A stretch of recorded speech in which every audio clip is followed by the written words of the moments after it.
tell us more about what you'd like to see come out of COP26 in terms of that element of risk reporting, making it more standardized, making it mandatory?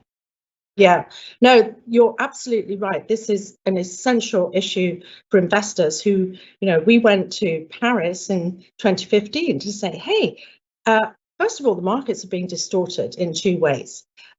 Markets can be forceful and powerful, but not if they are ill-informed. At the moment, we simply don't have the data in a standardized, consistent, verified format integrated into the financials, which is what we need to make good investment decisions.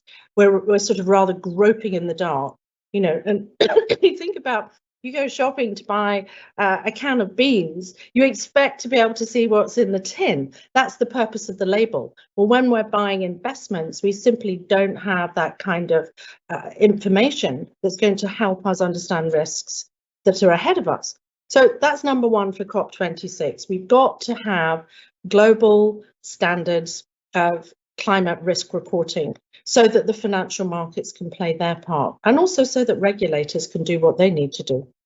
The second thing is this question of the market being distorted by misaligned incentives. Think about hundreds of billions of dollars in subsidies to the fossil fuel industry. Now, there was a time in life when that probably seemed like a good idea for fostering energy independence and so forth for particular markets and countries within those markets.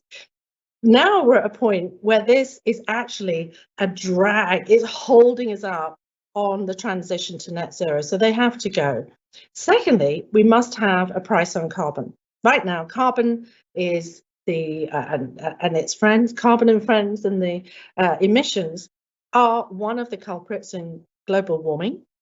We need to bring it down, and therefore we need to put a price on it, because markets work best when the incentives are aligned, and without carbon pricing we simply don't have that.